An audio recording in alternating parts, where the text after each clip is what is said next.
Next topic for today, pandemic retrospectives, combat COVID-19 through research and data analysis.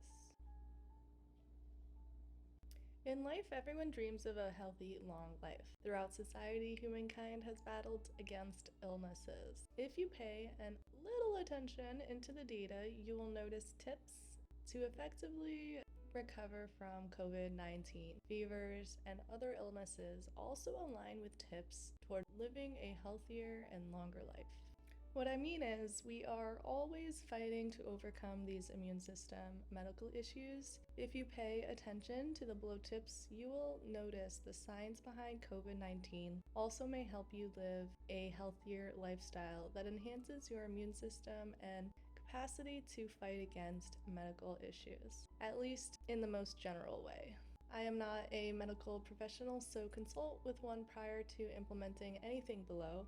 Instead, a science and technology data analyst. My COVID thoughts and research as of today, July 5th, 2023, were formulated based on October 9, 2020 research that was updated for today's content. Emotionally, I was very avid about informing others to relax, stay positive, enjoy your days, and kick ace against the fight. This is because mindset can affect recovery or your capacity to effectively fight medical issues. Introduction: quarantine and social distance yourself. Severely affected, be sure to seek medical care at a hospital. Avoid those severely ill because they have a high virus load, which means more germs that can affect and overwhelm the bodies of others.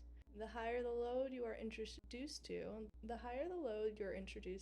the more difficult to fight against them. You do not want your body to get overwhelmed if you can control it. Be sure to control germ count in your environment. For instance, vaccines subject you to small quantities of a virus to allow your body to build successful immune system responses. Allow your body to have the opportunity early on to just be affected by a smaller virus load when you're getting sick. Safety is key. Go to the doctor and hospital when experiencing moderate to large symptoms, but also know that at a hospital you will be in the presence of larger virus loads. Asymptomatic individuals lack COVID symptoms for up to 5 days. Some say you may feel you are resilient or you don't have it, but you may unknowingly be spreading the virus to others. Everyone should definitely be careful. I definitely follow the precautionary principle. Be selfless, be safe, and take actions to protect others precautionarily. Do your best, do your due diligence. Prevention.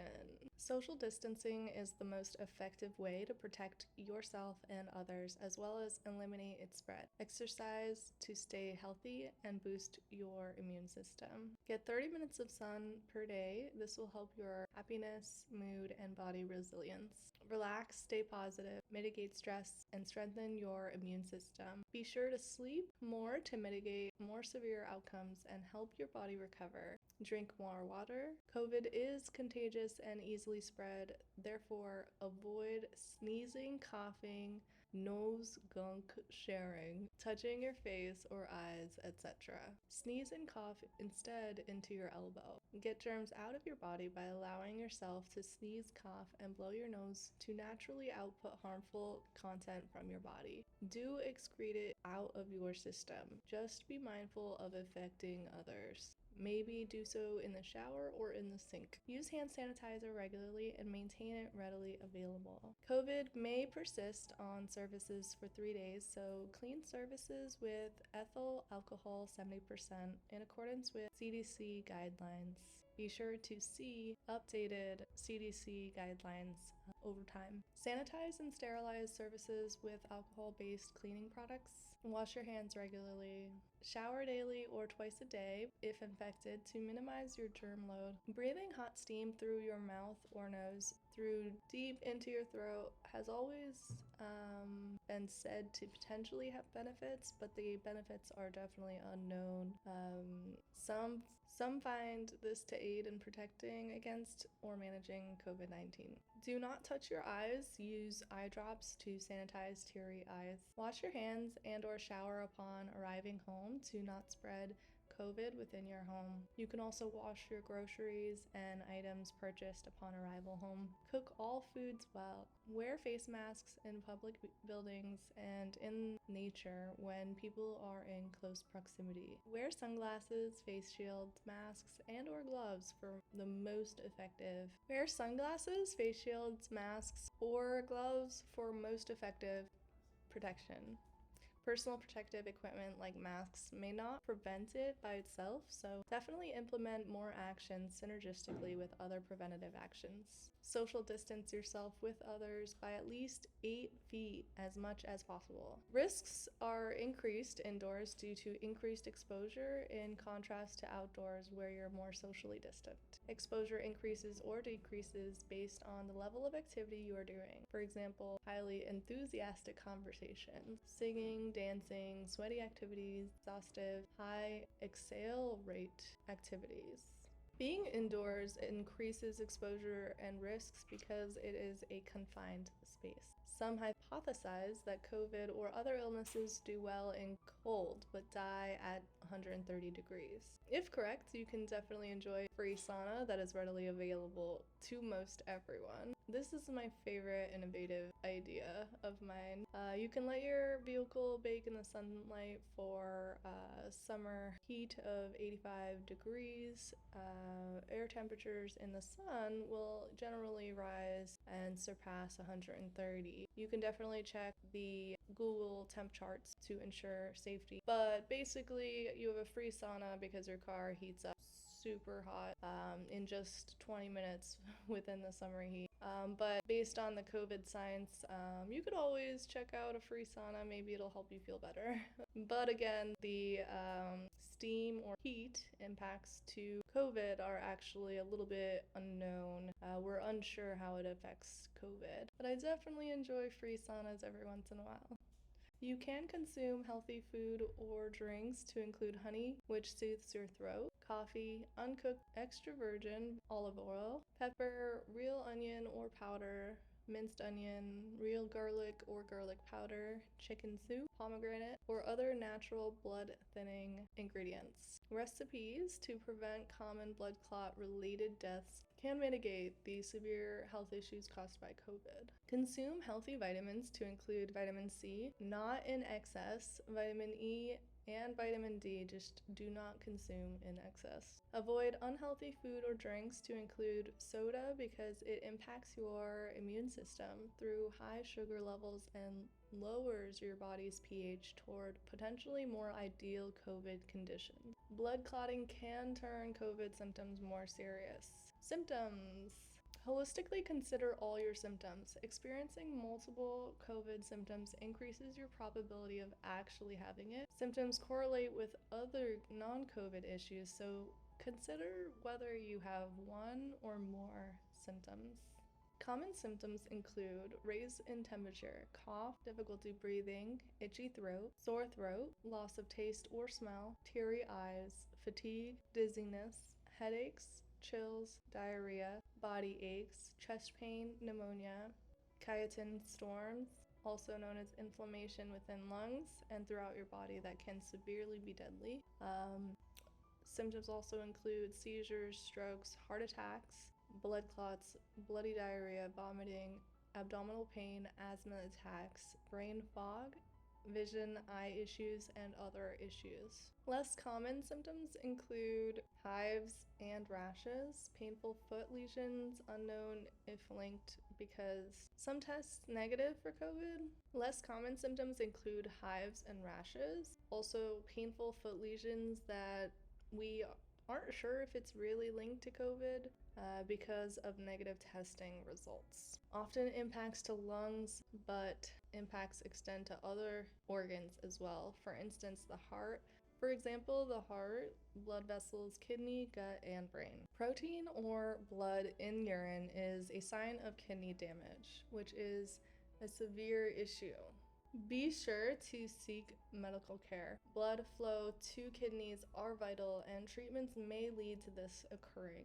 Potential medicinal treatment. Cold, cough, flu medications, and blood thinning anti-inflammatory medications such as acetaminophen, ibuprofen, Tylenol, Advil, aspirin may be common medicinal treatments, but do not overdose and definitely seek medical advice prior to implementing any medical treatment. A majority of deaths are commonly associated with lungs, heart, blood vessels, such as blockages via the heart attacks or strokes. So definitely preventative actions for these would be very vital. Aspirin is often used for heart attacks, strokes, and fevers for anti-inflammatory and blood thinning.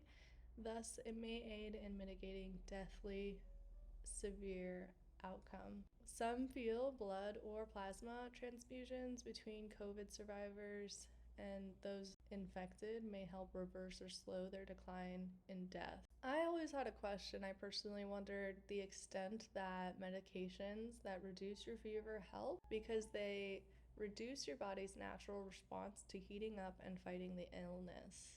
This is just something that I was always wondering about. So when I'm sick, I often keep warm, get extra sleep, and try to sweat it out. I feel like it helps me feel better. I also focus on excreting runny nose content until I have absolutely nothing left. After a few days, I usually feel better and I do not drink milk during this time. In 2020, there was a whole thing about malaria medication, chloroquine and hydroxychloroquine, optionally combined with antibiotic azithromycin that may help patients, but this information was pretty contradictory and it was really unknown whether it really had benefits for combating COVID. Response: lay on your stomach to increase oxygen intake and circulation throughout your body. This ensures adequate O2 levels to help body functions and processes to allow you to most effectively fight infection. Doctors recommend 4+ hours daily, but 7+ hours per 24-hour day may offer additional benefits toward allowing your body an oxygenated system that can better fight COVID or other immune system impacts. Inflammation and blood clots are major causes of death. Thus, aspirin and ibuprofen notably have helpful, life-changing anti-inflammatory and blood thinning benefits. COVID targets blood vessels, causes vessels to leak and blood to clot. Distended blood vessels cause inflammation throughout the body. Endothelial cells help regulate blood pressure, prevent inflammation, and inhibit clotting, i.e. through nitric oxide production. Statin drugs lower cholesterol levels and effectively reduce stroke and heart attack risks. Regardless of whether you're at home or hospitalized, try maintaining some activity and exercise movements, even if it is in bed, by moving your arms and legs and having some light exercise, because this will really increase your circulation and your body oxygen levels throughout your body. And couple this with ample sleep, which may minimize the most harmful outcomes. COVID impacts to oxygen levels and increases in inflammation can cause very damaging long-term effects to your major organs, even after a successful COVID recovery. So do mitigate these as much as possible as you prevent, as you fight, and post fight against COVID. So do mitigate these as much as possible as you prevent, as you fight, and post fight against COVID. Mitigate these through exercise, eating healthy, hydration, laying on your stomach for oxygen circulation, and definitely consume anti-inflammatory stimuli and snacks.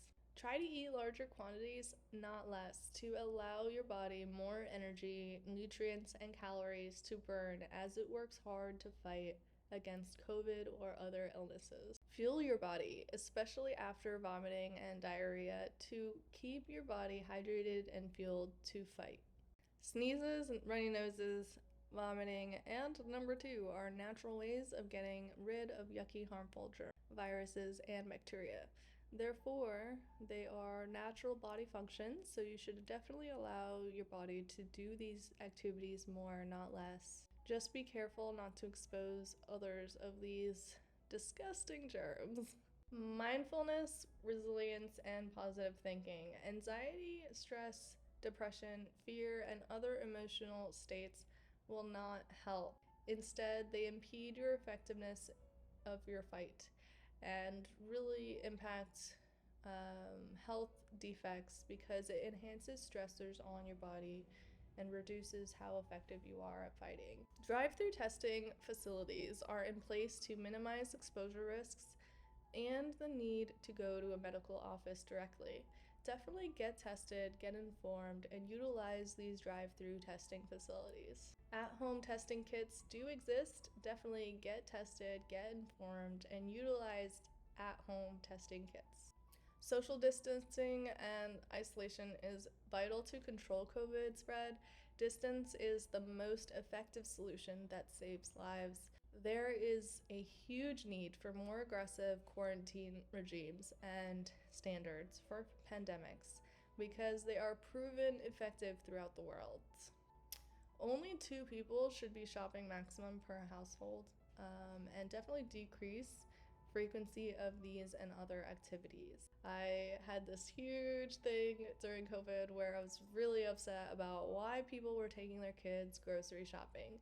They don't need to be there touching everything and basically exposing themselves unnecessarily. It's completely avoidable if you have children and there is a pandemic. Leave them at home. Try to leave them with your family or have one parent stay at home during grocery shopping. You could always go grocery shopping before and after work by yourself as one human being instead of bringing your entire family to get exposed to COVID or other issues. We don't all need to bring everyone in our family and our kids and our dog grocery shopping so then we can all be exposed to COVID. Instead, go grocery shopping independently, one person for the family. It's just more efficient, more effective, and you minimize exposures. Sunlight may effectively inactivate the virus on non-porous surfaces to yield measurably significant reductions in the virus in just minutes. Thus, beaches and nature may be a great place to spend your time distancing from others. I think the science behind this one is a little bit up in the air though, but I do love nature and beaches. So they're definitely enhancing your mood and your happiness. And if the sun impacts COVID and its ability to survive, then that could always be a good thing, although scientifically unknown the extent of that one. Technology-based monitors can be used to measure breathing and heart rates to better monitor patients from home and identify when those infected are too sick for at-home care or quarantine and are in need of hospitalization. Increased use of robotics in the medical industry. COVID revolutionized the industry, and robotics definitely helps save lives within the pandemic actively, especially in places like China where they innovatively implemented robotics pretty early on. There are new coffee shops that utilize robotics in the face of COVID-19. For example, in Washington and California, they can mix drinks, and I think it's pretty revolutionary and awesome. UV lights, i.e. PX UV, may be ideal for sterilization against COVID, as it does not require manual labor and exposure for COVID removal. Hospital structures and homes with improved air circulation or sanitizing systems, for instance, strategic use of fans, may mitigate COVID spread and enhance COVID recovery through fostering improved clean air circulation. Secondary infections. There are over 8 strains of COVID mutations that leave us susceptible to recurring susceptibility to other strains following our recovery. And I think now, even after all of that, it's closer to over 35 strains of COVID. And so you may recover from COVID-19 and then be exposed to a different strain and just simply have reoccurring COVID-19 because you're getting impacted by a different strain of COVID. Because you're impacted by a separate COVID-19 strain. Resurgence. Some people experience cycles of sickness and improvements for as long as 6 weeks or so. COVID seems to lead to long-term health impacts that can stay with you for life. So take it seriously and try to do all you can to not be one of these people that have it severely or longer than others. Some have COVID for 8 to 13 weeks. You do not want it that long. Take diligent effort to overcome COVID as fast as possible. Testing types: nucleic acid, serological, antigen, ancillary tests, etc. Stats: recovery period for mild cases is approximately 2 weeks. Recovery period for severe cases is approximately 6 weeks. Death for severe cases mostly occur between 2 to 8 weeks. Death for severe cases mostly occur between 2 to 8 weeks. That is why I say prolong the fight, give your body more time to fight, but also fight it off as soon as possible. Easier said than done, of course. Risks increase for those predisposed to diabetes and blood pressure issues. Having cancer and COVID keeps you at a heightened risk for severe chest pressure and more serious outcomes. Majority infected in the US include African Americans, Native Americans, and Hispanics, potentially because of lack of awareness and lack of information, not due to any predisposition or susceptibility. Information sharing is a good thing. Electronic communication may be vital to aiding us to finding the best possible COVID outcomes. Definitely arm yourself with the best available information and supportive social network through tough times. Educate yourself and share productive, health-conscious information. One of the major resources for forming this content was definitely scientific articles, but also the Survivor Corps Facebook group. I would research people who have COVID firsthand and see what their responses were, their prevention actions were, their symptoms were, and their outcomes. And I would just basically analyze all of these, and I accumulated it for the content I'm providing here. So the COVID advice here is based on the Survivor Corps Facebook page of real people who had COVID and their symptoms and outcomes. False negatives may be associated with low antibody counts. For instance, for 30% of patients, definitely repeat COVID tests when you have symptoms. Believe you have COVID and tested negative for COVID. Testing should be repeated as needed. T cells within your body gained from fight against other coronavirus strains, for instance, 2015 or 2018 strains, do target the virus and may aid you in future fights against the virus. T cells within your body gained from past fights of coronavirus strains of 2015 and 2018 do target the newer versions of the virus, and they will help you in future fights against the virus. Feeling well after 2 or more resurgences of COVID may mean that you have a higher immunity to COVID. Men and pregnant women may be at higher risk or death rates.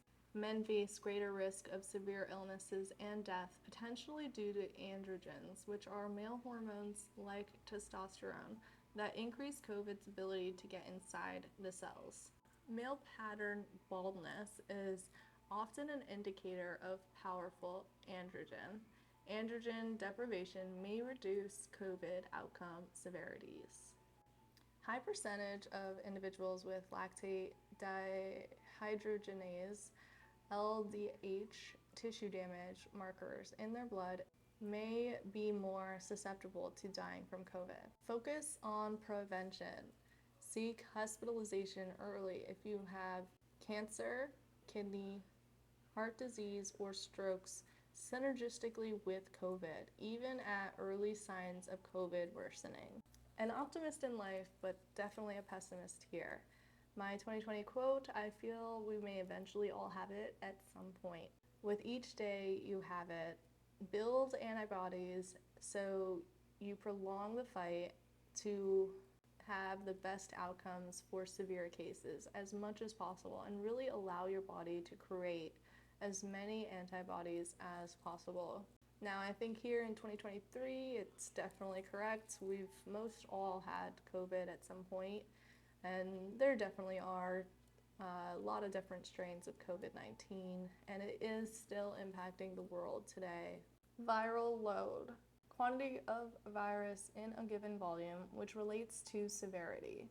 This may sound silly, but for some reason, I'd rather get COVID from someone feeling okay versus someone that has been hospitalized with severe symptoms. And that is why I do avoid places where people have higher germ counts, like hospitals, unless I really need to go to the hospital for something more severe, or if you have COVID with some of those pre-existing issues that enhance the outcomes.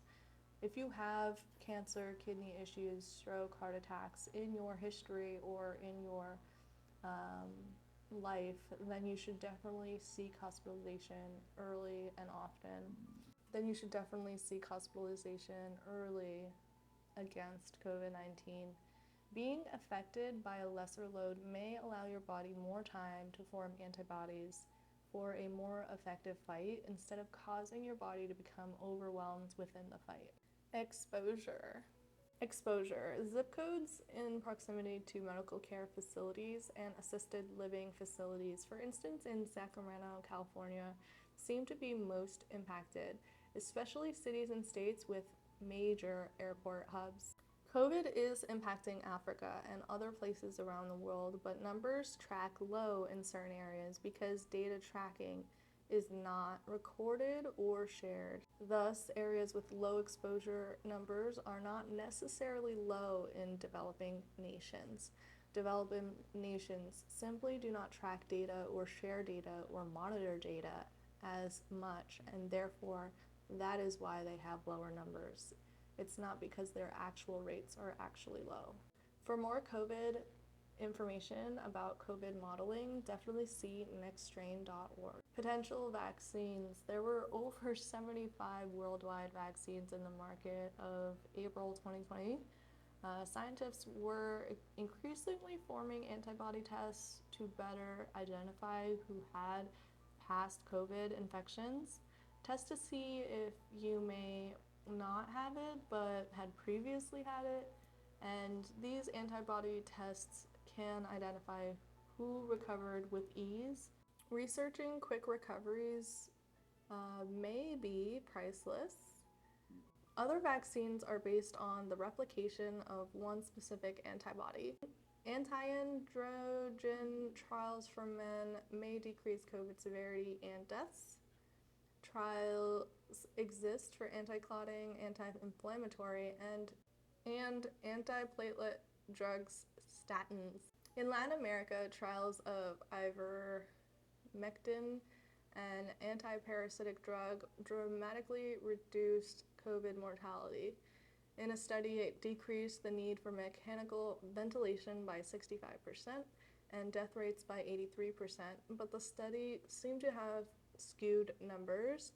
Spain and South America have tested this all very well, and everything with regards to the data is a little bit unknown. Some ineffective trials included the anti-malarial drugs chloroquine and hydroxychloroquine, which led to rare and irregular heart rhythms and death. The data for these were inconclusive and unknown regarding its effectiveness. And trials were halted because no meaningful benefit existed for COVID death mitigation. Scientific exit thoughts. A lot of the research that I was doing occurred, as noted, from scientific articles and journals that are peer reviewed. Also, from individuals that have symptoms of COVID on the Facebook page Survivor Corpse, from real life people with real outcomes and symptoms. And then also, we lived with a nurse practitioner in California at the time, and we all know that Persian Iranians like scientific theories about things, and we do have our medicinal treatments for most everything in life. And so I think the overall situation of being in California, living with a nurse practitioner that we would talk to, scientifically studying and analyzing scientific journals and other research, but also analyzing real life people on Facebook from Survivor Corpse page who would basically communicate their symptoms, their outcomes, and I would analyze all of that data for this discussion.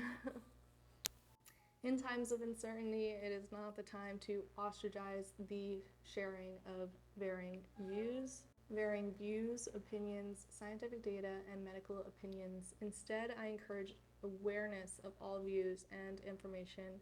Then form your informed opinions and actions based on what you find most accurate and true to you, and also based on the determination from a third-party medical provider who is licensed and qualified to provide you medical treatment and advice. Definitely hear all, gain an understanding of all, vet all, and take actions best for you in accordance with licensed, qualified professionals in the medical field who provide you feedback on what you should do.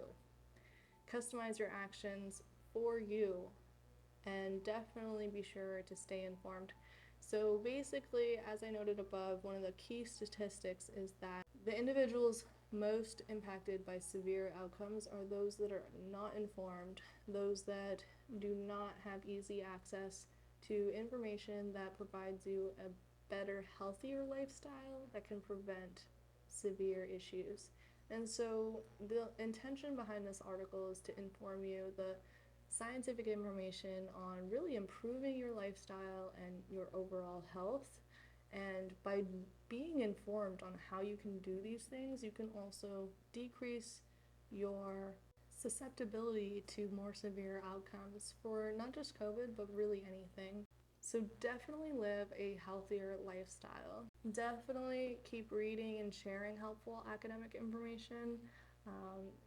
Not everything you read should you take action upon. Instead, vet all information. But it's interesting to just simply hear, and it is just definitely interesting to, see the research that exists out there. People may not realize that they have asymptomatic lack of symptoms for COVID, and they may spread it unknowingly. So the more we research, the more we can minimize its spread, and the more we can take most effective actions, for instance, quarantine those infected. We are responsible for halting and mitigating the transmission chain of COVID as much as possible. So definitely take action and definitely prevent as much as possible. This all was just a synopsis of research. All was shared to foster awareness and encourage research for careful actions. All is just information. It does not take place of medical care one should receive with the onset of COVID or any other issue. I definitely live the precautionary principle, and I hear all, I trust, but I also verify all information. Definitely consider that this information and any other research found online should definitely be vetted, and you should do your own research in life, but the overall intention behind this is just to be informed and to foster informed decisions, and also to foster just a healthier lifestyle, a more informed lifestyle. Seek care on an as-needed basis based on your situation. Definitely consult to gain medical advice from a certified qualified licensed medical provider. Why is this all important? This is all a retrospective review from several years ago that accumulated through present. And as noted, understanding how to overcome COVID may effectively help you overcome other viruses or illnesses as well. Based on this, I think the research is definitely priceless. Because the research can provide you clarity on very highly complex, elaborate quantities of scientific information. The Facebook Survivor Corps group post and also data from individuals from very severe to moderate results and outcomes and symptoms. And so you're analyzing interactions here, you're analyzing similarities between different symptoms, treatments, and outcomes, and analyzing real life data from real individuals who had COVID-19, but also all the research did include a lot of scientific articles and journals and research that were really elaborate and complex, and I basically simplified it for this content, put together for this content. So I really just hope this was all helpful and just interesting. COVID-19 was not the first pandemic of its kind, and it will surely not be the last. It's also not over yet. There are still people dying from COVID today. So definitely take care and stay safe and practice social distancing. And when you're feeling under the weather, it's definitely super fun for you to check out the YouTube video linked down below.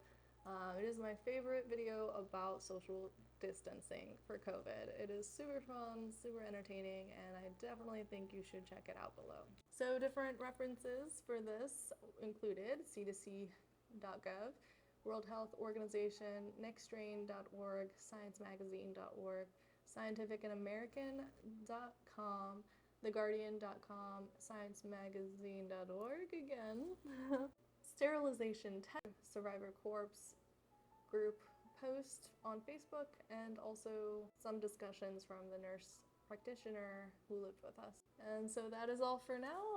Have a great time, and we'll see you next time.